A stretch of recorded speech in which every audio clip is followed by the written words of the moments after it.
নমস্কাৰ শ্ৰদ্ধাৰ দৰ্শকসকল এই ভিডিঅ'টোত অংগনবাড়ী কৰ্মী সহায়িকা বাইদেউসকলৰ বাবে আনিছোঁ এক বিশেষ গুৰুত্বপূৰ্ণ খবৰ।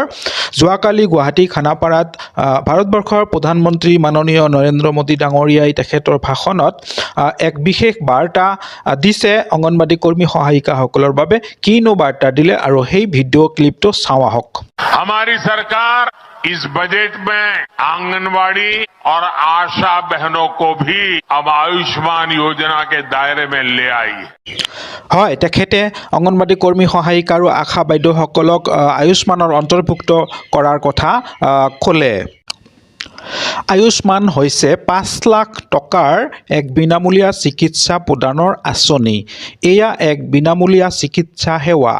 এই আয়ুষ্মান কাৰ্ড হয়তো বহুতৰে ইতিমধ্যে আছেই, কিন্তু বৰ্তমান পৰিয়াল পোহপাল দিয়াটোহে চিন্তনীয় বিষয়, যাৰ বাবে ICDSৰ অধীনত কাম কৰা কৰ্মী সহায়িকা বাইদেউসকলে প্ৰতিবাদী কাৰ্যসূচী হাতত ল'ব লগা হৈছে।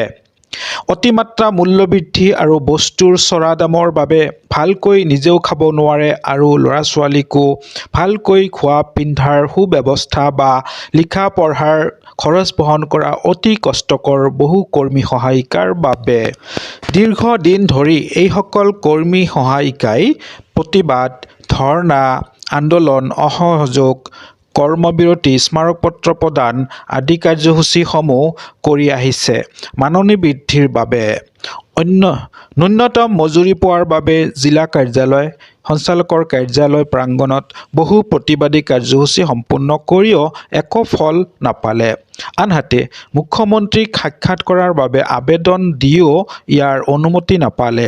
মুখ্যমন্ত্ৰীগৰাকীয়ে বিলাসিতাত ইমান খৰচ কৰিব পাৰে, কৰ্ম কৰি ন্যায্য প্ৰাপ্তিৰ বাবে প্ৰাৰ্থনা কৰা সকলৰ প্ৰতি ন্যায় প্ৰদান বা সাক্ষাৎ দিবলৈ সময় নাপায় মুখ্যমন্ত্ৰী মহোদয়ে।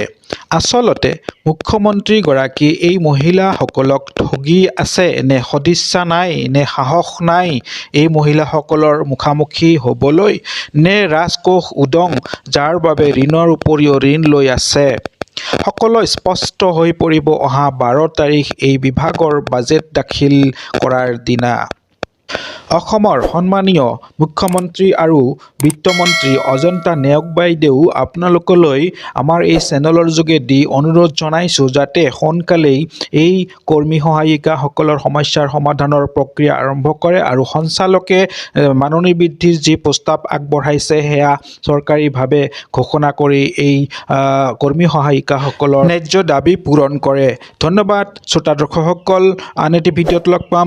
আপডেটসমূহ পাই থাকিবলৈ চেনেলটো ছাবস্ক্ৰাইব কৰি বেল আইকন প্ৰেছ কৰি ৰাখিব আৰু যিসকলে ছাবস্ক্ৰাইব কৰিছে থেংক ইউ ছ' মাছ। জয় আই অসম।